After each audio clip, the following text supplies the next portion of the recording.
I'm your host, Riem Zin Labidin, and you are listening to Tic Tac Podcast.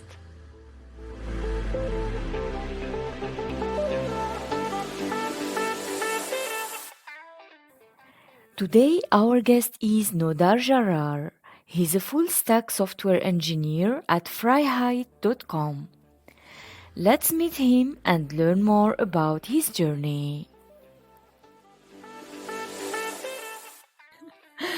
Hello, Nodar. Welcome to Tic Tac. Happy to have myself here with you today. Thanks for hosting. Thanks for being here. Let's start and introduce yourself and tell us some fun facts about you. So I'm Nodar Jarrar, a software engineer at freiheit.com since 4 years, or like more than 4 years right now. I come from Syria and I live in Hamburg right now. So fun facts. Oh yeah, I like ananas on pizza. Oh. Okay. Yeah, I'm offending a lot of people right now, but yeah, okay. I hate like when people are like having a common opinion about something. Also, sometimes like I feel, when something gets really popular, like some opinion or like I don't know, a TV show or something, then I have immediately something in mind telling me don't see it. Like it's anti-pattern always. Yeah, you don't want to go with the crowd, right? Yeah, I don't.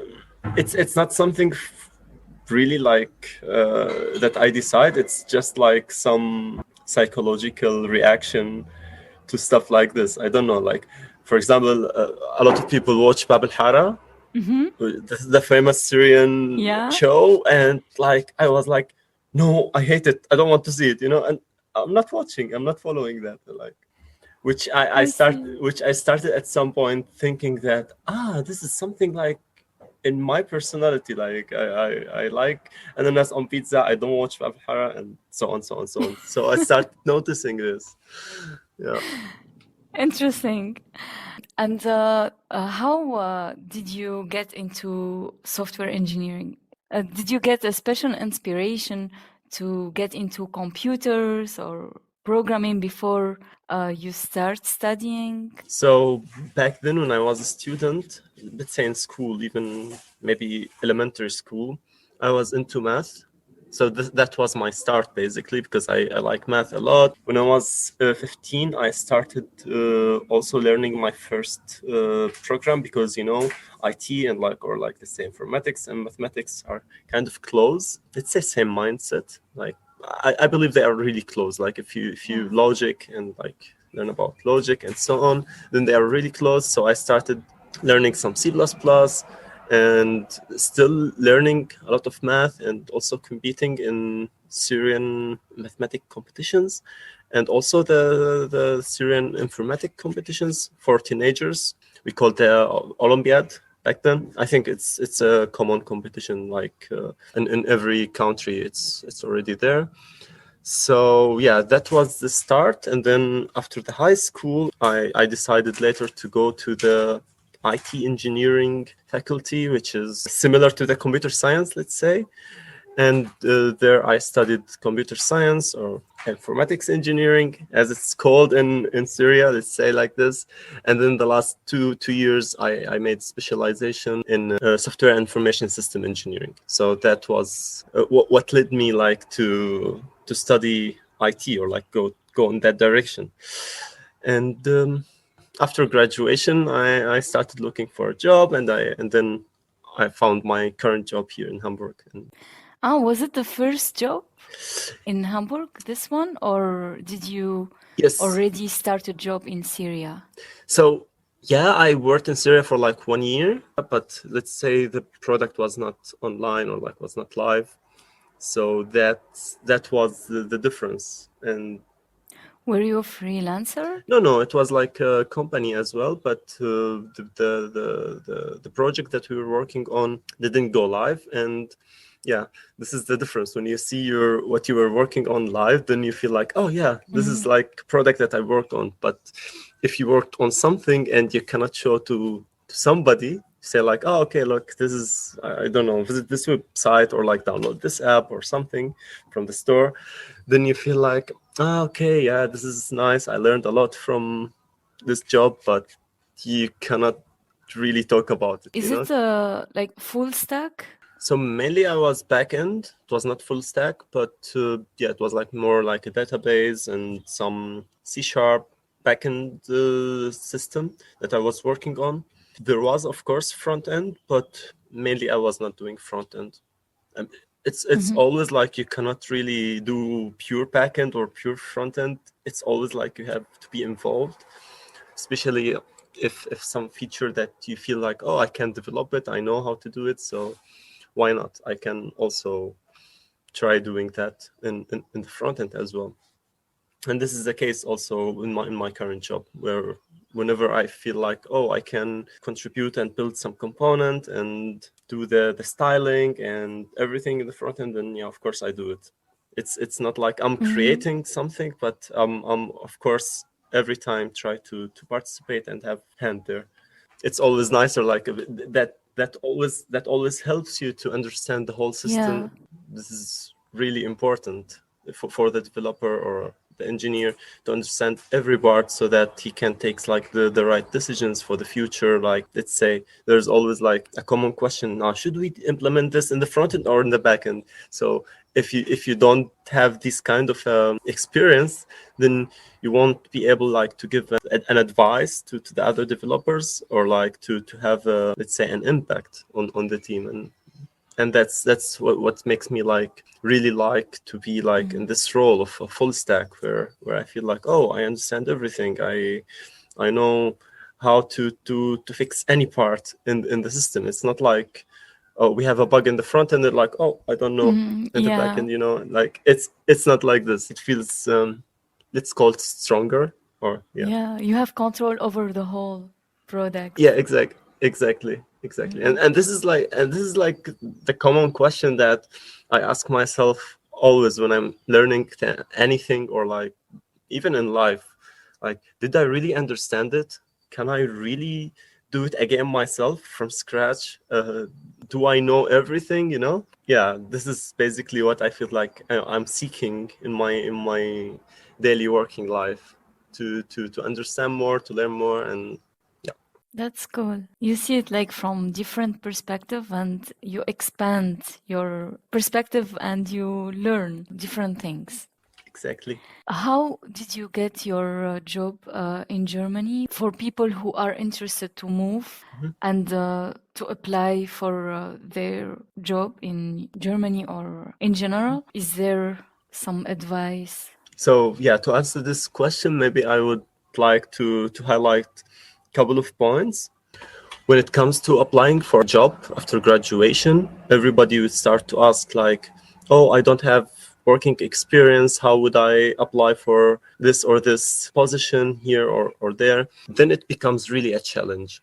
And the problem is, first, is like to find a company which is open to relocate people and relocate engineers from all around the world, because this is also a challenge, because most of the companies would like to see the person and really get to know. And that was like, let's say, before Corona, and it was like even a bigger challenge to really find the right goal or like the right company to apply to, because if you keep applying on companies who are not open to hire people from abroad, then it's a bit, let's say, depressive. You'll feel like, oh, I'm applying and nobody is answering. So it's basically first starts with choosing the goal, the right company.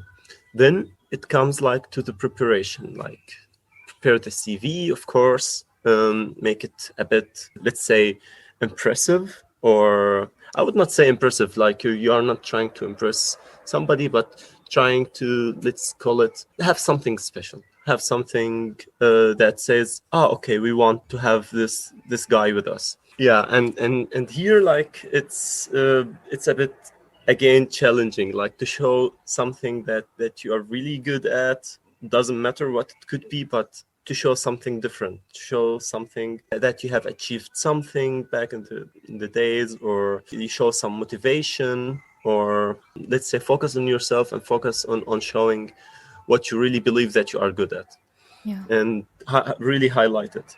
Third thing that also helped me a lot was like that I was doing competitive programming while I was a student, and I really gave a lot of time back then to do this, and as a contestant, and then as a coach, and also as a judge.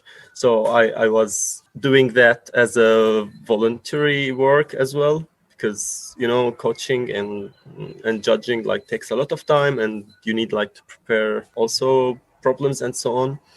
And also, while I was a contestant, I did some achievements, which of course was really helpful for me.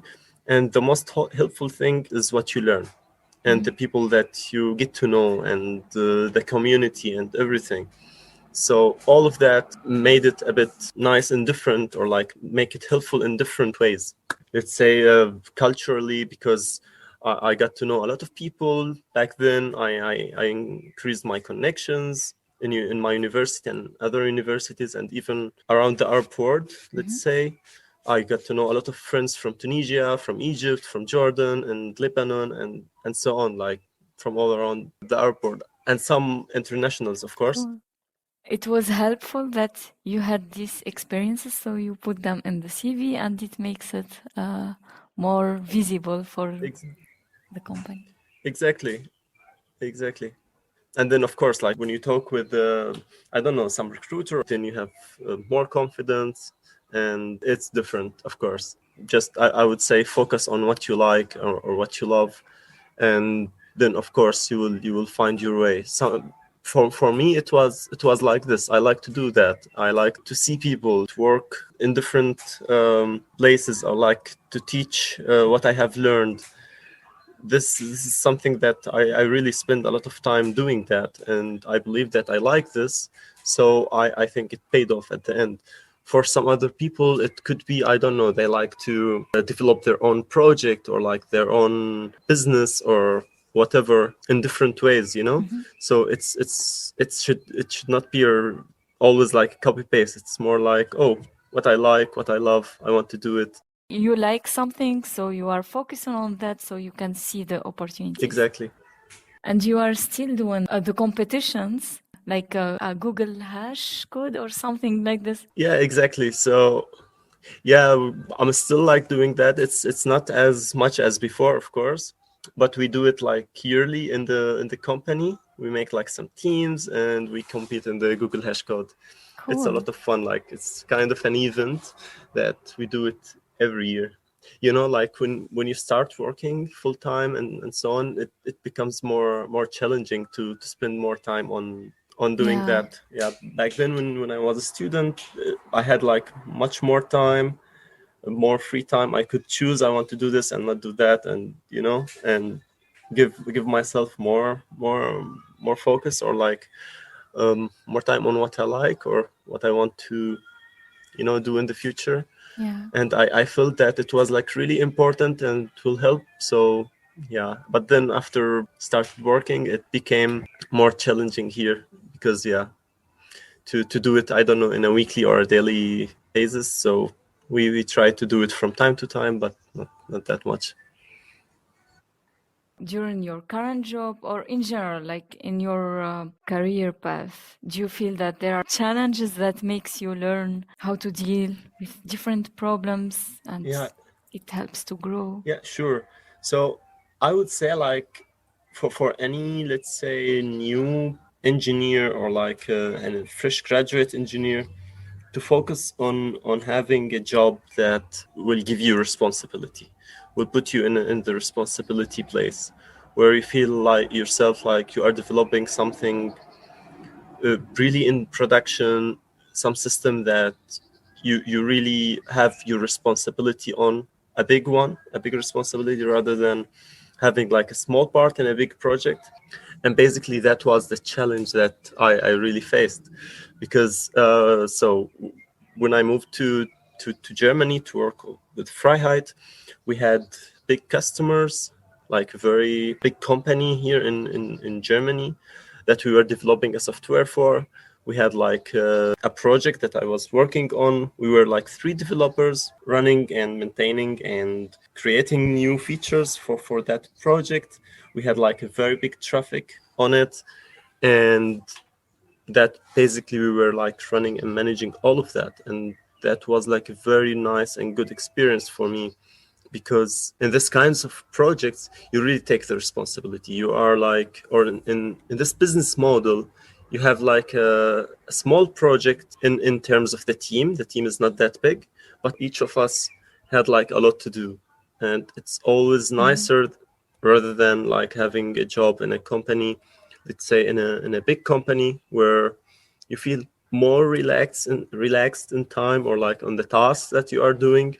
So if you want to learn, you need to put yourself in such a challenge where you feel like, oh, I want to fix this here, and I want to develop my story here, and the customer is asking for a new feature, so I have to discuss something new with him, and like this. Yeah. And I have a new joiner that I want to teach him new technologies, or like I want to onboard him in the project.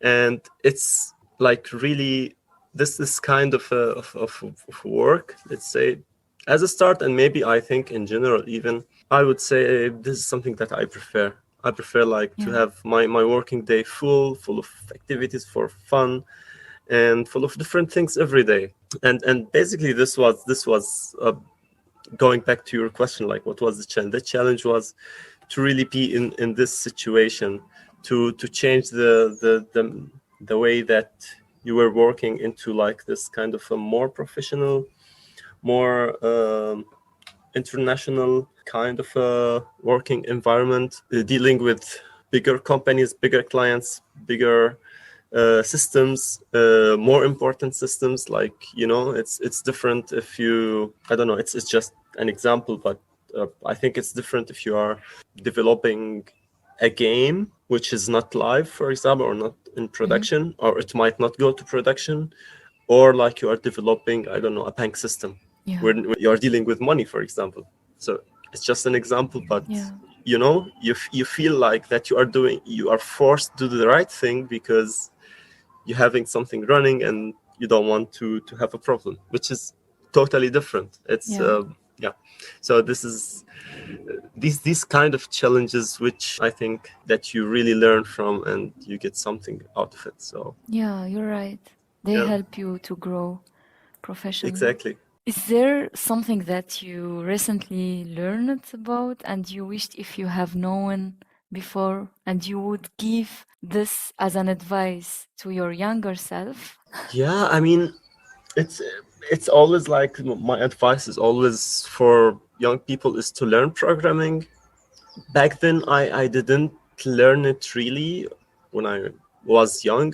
I mean, yeah, I learned some C++, as I said. I knew what programming is, but back then I think there was not enough resources to really learn. I was not really surrounded with people who can really help, or they know this, you know. And sometimes like when I see young people, especially teenagers, where people who really can learn and they have the time to do that, you know. Like when you are a teenager, I remember you don't have to work, you don't have to, you know, you don't have a job, you don't have any kind of an extra stuff in your life.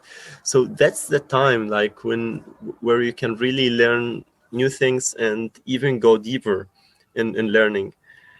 And yeah, this is the my advice for people is like, even if you are not studying IT, or if you don't want to study IT, if you just feel that you are interested in that, go for it. It will, I believe you will use programming in the future, or like technology in general. I think it's the future and it might change your life at some point. So yeah, if I could give it I don't know, 1 more hour per day, that was gonna be great. But yeah, as I told you, like 15 years ago it was totally different. It's uncomparable. I think now it's more popular. If you want to learn, you will find, I don't know, hundreds of people around you that can help. You have now internet, you have YouTube, you have a lot of Available resources to learn. resources. Yeah.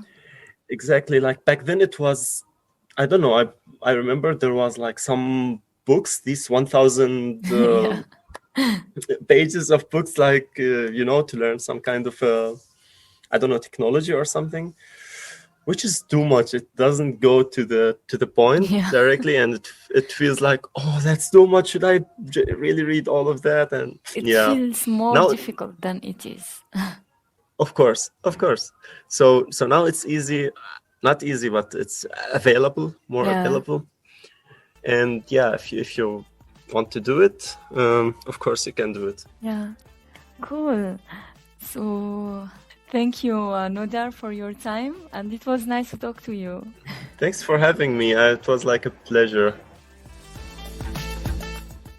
I'm looking forward to our next episode with a new guest and new inspiring story. Until then, stay safe and stay tuned to our next episode. Tic Tac, tackle the inspiration.